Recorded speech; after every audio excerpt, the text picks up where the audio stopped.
প্রিয় ছাত্রছাত্রী, আজ আমরা একটা গুরুত্বপূর্ণ টপিকস নিয়ে আলোচনা করব। এই টপিকসটা তোমরা একটু ভালো করে মন দিয়ে পড়াশোনা করে নেবে। তার কারণ এই টপিকস এর উপর থেকে বিভিন্ন ভাবে কোশ্চেন গুলো আসে। আমরা যেটা আজকে শিখবো সেটা হলো প্রখ্যাত লেখক, তাদের ছদ্মনাম এবং তাদের সৃষ্ট চরিত্র। এখানে অনেকগুলো আছে, আমি ভিডিওটা ছোট করার জন্য পার্ট 1 এবং পার্ট 2 পার্ট 3 এইভাবে করার চেষ্টা করছি আর কি। আজকের আমরা পার্ট 1 এর বেশ কিছু লেখক, কবি, সাহিত্যিক, তাদের সম্বন্ধে জেনে নেব এবং এখান থেকে কি কি ধরনের কোশ্চেন আসে সেটাও আমি তোমাদের সাথে আলোচনা করে নেব। আমরা প্রথমে দেখব রবীন্দ্রনাথ ঠাকুর। ছদ্মনাম অনেকবার পরীক্ষায় এসছে, অনেকগুলোই ছদ্মনাম আছে। ভানু সিংহটা একটু ভালো করে মনে রাখার চেষ্টা করবে, বাকিগুলো সব মনে রাখার চেষ্টা করবে। রবীন্দ্রনাথ ঠাকুরের বিখ্যাত লেখাগুলি রাজর্ষি, চোখের বালি, নৌকাডুবি, গোরা, গোরাটাকে একটু বেশি গুরুত্ব দিয়ে মনে রাখার চেষ্টা করবে। সুচরিতা, চতুরঙ্গ, সুচরিতা, আনন্দময়ী, গোরা, পরেশ, এরা হচ্ছে কি এই গোরা যে রবীন্দ্রনাথের দীর্ঘতম উপন্যাসের অংশ বিশেষ। চতুরঙ্গ, ঘরে বাইরে, ঘরে বাইরের আবার চরিত্র আছে বিমলাল, নিখিলেশ, এই চরিত্রগুলো তোমরা মনে রাখার চেষ্টা করবে। আশালতা, বিনোদিনী, এই চরিত্রগুলো কে সৃষ্টি করেছিল, গোরা চরিত্র কে সৃষ্টি করেছিল, এইভাবে পরীক্ষায় আসে। বলতে পারে যে চোখের বালি কার লেখা, 4টে অপশন দিয়ে দেবে। ভানু সিংহ কার ছদ্মনাম, মহেন্দ্র এই চরিত্রটি কে সৃষ্টি করেছেন, এইভাবে প্রশ্নগুলো আসে, তোমরা খেয়াল করবে। শরৎচন্দ্র চট্টোপাধ্যায়, আমি মনে রাখার জন্য ব্যক্তিত্বদের ছবিগুলো দিয়েছি, নামগুলো দিয়েছি, সেই সঙ্গে ছদ্মনাম, লেখা, কি কি লিখেছিলেন তার চরিত্রগুলো। শরৎচন্দ্র চট্টোপাধ্যায় অনেক ছদ্মনাম ব্যবহার করতেন। অনিলা দেবীটা একটু ভালো করে মনে রাখবে, অপরাজিতা দেবী। তিনি যে চরিত্রগুলো সৃষ্টি করেছিলেন গিরিশ, রমেশ, পল্লী সমাজ, গৃহদাহ, পথের দাবি, দেবদাস, ওনার বিখ্যাত লেখাগুলো একটু পথের দাবি, গৃহদাহ, দেবদাস একটু ভালো করে মনে রাখবে। চরিত্রগুলোর মধ্যে অনেক চরিত্র সৃষ্টি করেছিলেন, মহিম, চন্দ্রমুখী, দেবদাস, পার্বতী, এই চরিত্রগুলো পরীক্ষায় দিতে পারে।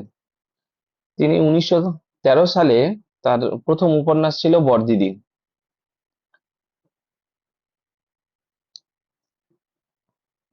এবার আমরা যাচ্ছি বিভূতিভূষণ বন্দ্যোপাধ্যায়।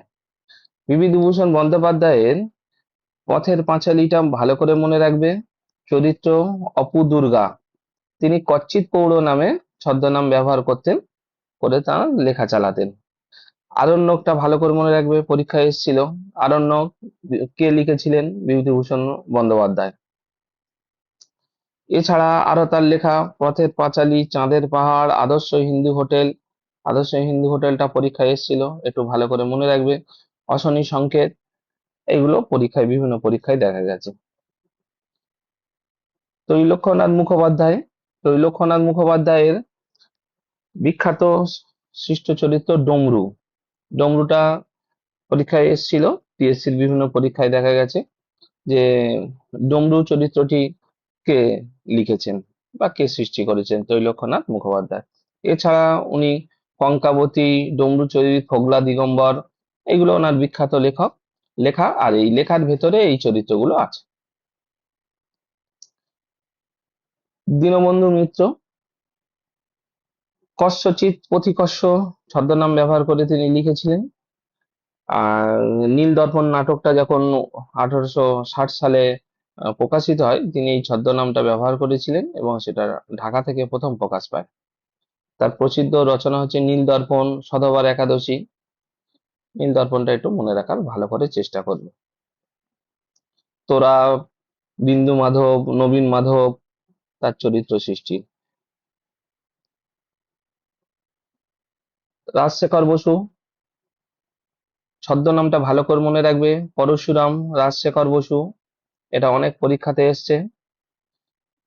তার লেখা হচ্ছে কি হনুমানের স্বপ্ন, কৃষ্ণকলি, আনন্দীবাই, এগুলোকে একটু ভালো করে মনে রাখার চেষ্টা করবে।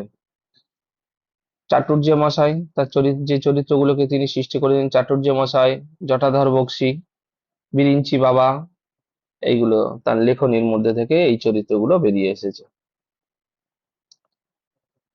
প্যারীচাঁদ মিত্র, প্যারীচাঁদ মিত্র টেকচাঁদ ঠাকুর ছদ্মনামে লিখতেন, এটাকে একটু ভালো করে মনে রাখবে। টেকচাঁদ ঠাকুর আসল নাম কি, বা টেকচাঁদ ঠাকুর ছদ্মনামে কে লিখতেন?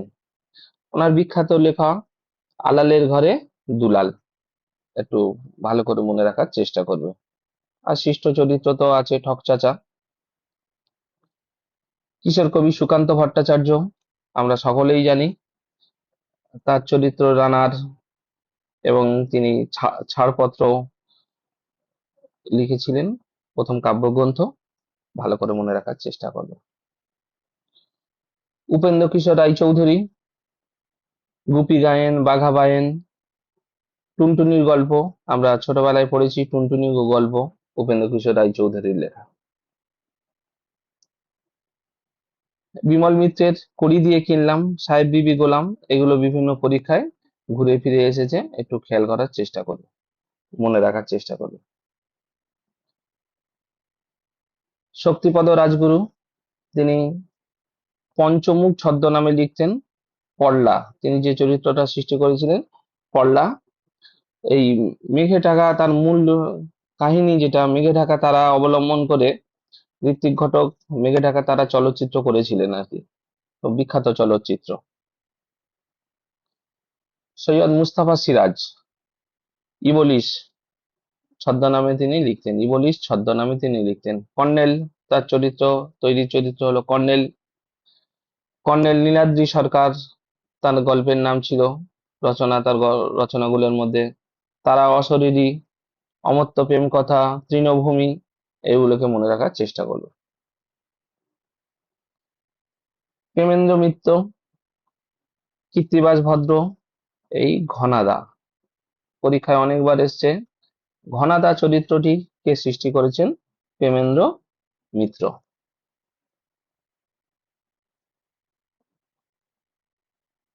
তারাশঙ্কর বন্দ্যোপাধ্যায়, কল্যাণ শঙ্কু নামে লিখতেন, তার বিখ্যাত লেখা এই গণদেবতা, ধাত্রী দেবতা, আরোগ্য নিকেতন, হাঁসুলি বাঁকের উপকথা, অনেকবার পরীক্ষায় এসছে তারাশঙ্কর বন্দ্যোপাধ্যায়ের লেখা।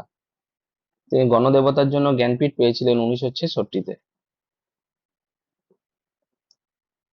সুকুমার রায়, পাগলা দাশু, অনেক বিখ্যাত লেখা ছিল।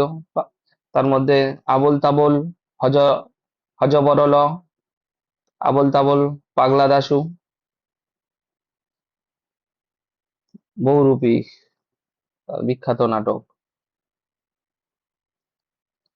আমরা সকলেই জানি নারায়ণ দেবনাথ, হাঁদা ভোঁদা, বাঁটুল, নন্টে ফন্টে, বাহাদুর বেড়াল, এইগুলো নারায়ণ দেবনাথের সৃষ্ট চরিত্র। হাঁদা ভোঁদা, নন্টে ফন্টেটা একটু ভালো করে মনে রেখো। সত্যজিৎ রায়, সৃষ্ট চরিত্রগুলো ভালো করে মনে রাখবে, পরীক্ষায় এসেছিল। ফেলুদা, জটায়ু, তোপসে, এছাড়াও প্রফেসর শঙ্কু ফটিকচাঁদ, এইগুলো তো আছেই, ভালো করে মনে রাখবে। এছাড়াও তিনি যেগুলো লিখেছিলেন, আমি লেখাগুলো এখানে দিয়ে দিয়েছি, তোমরা একটু দেখে নিও। শরদিন্দু বন্দ্যোপাধ্যায়, ব্যোমকেশ, অজিত, এইগুলো খুবই ইম্পর্টেন্ট, বিভিন্ন পরীক্ষায় এসছে। তার লেখা উপন্যাস হলো কালের মন্দিরা, ভালো করে মনে রাখবে। সমরেশ বসু, কালকুট, সমরেশ বসুর ছদ্মনাম কালকুট, এই ছদ্মনামে তিনি লিখতেন, একটু ভালো করে মনে রেখো।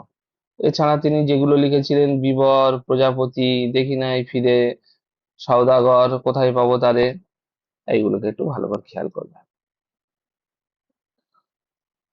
সুনীল গঙ্গোপাধ্যায়, নীল লোহিত ছদ্মনামে লিখতেন, অনেকগুলো ছদ্মনাম ব্যবহার করতেন, তার মধ্যে হচ্ছে নীল লোহিত ব্যবহার করতেন, সনাতন পাঠকও ব্যবহার করতেন। সৃষ্ট চরিত্র হলো কাকাবাবু। এছাড়া তার যে রচনাগুলো আছে, অরণ্যের দিনরাত্রি, সেই সময়, অমৃতের পুত্রকন্যা, এগুলোকে একটু ভালো করে দেখবে।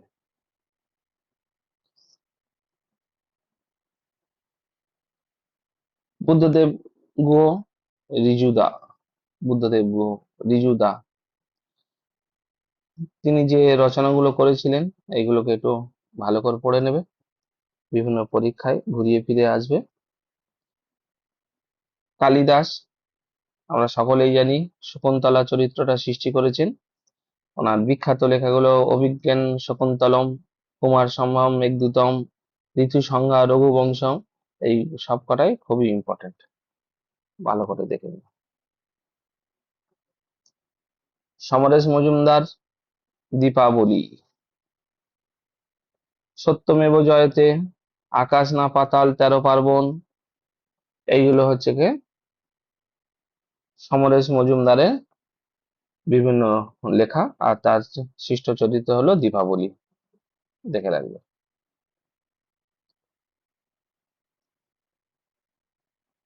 শিবরাম চক্রবর্তী, শিবরাম চক্রবর্তী, হর্ষবর্ধন গোবর্ধন পরীক্ষায় এসছে, তার নাটকটাকে মনে রাখবে, গ্রন্থাগারটাকে দেখে নেবে। ঈশ্বর পৃথিবী ভালোবাসা, বিখ্যাত রচনা, একটু মনে করে রাখার চেষ্টা করবে। চটির সঙ্গে চটাচটি, দাদা হর্ষবর্ধন ভাই গোবর্ধন, তার অনবদ্য সৃষ্টি। মানিক বন্দ্যোপাধ্যায়, পুতুল নাচের ইতিকথা, পুতুল নাচের ইতিকথা অনেকবার পরীক্ষায় এসছে। পদ্মা নদীর মাঝি, অতসী মামি, শহরতলী, চতুষ্কোণ, সবকটা মনে রাখা চেষ্টা করবে। মতি নন্দী, ওনার তৈরি চরিত্র হচ্ছে কনি, কনিকে নিয়ে সিনেমা হয়েছে। উনি কনি আর স্ট্রাইকার খেলাধুলা সংক্রান্ত সিরিজ লিখেছিলেন। মতি নন্দী মনে রাখবেন, তিনি কালকেতু ছদ্মনামে লিখতেন। আজকের এখানেই শেষ করছি, পরের দিন আবার অন্য সিরিজ নিয়ে পার্ট 1, পার্ট 2, পার্ট 3 এইভাবে আমি আনার চেষ্টা করব। আমি নাম, ছবি, ছদ্মনাম, সৃষ্ট চরিত্র, লেখা বিভিন্ন স্লাইডের মাধ্যমে তোমাদের সামনে উপস্থাপন করার চেষ্টা করেছি। তোমরা এগুলো লিঙ্ক করে মনে রাখার চেষ্টা করবে। সকলকে ধন্যবাদ।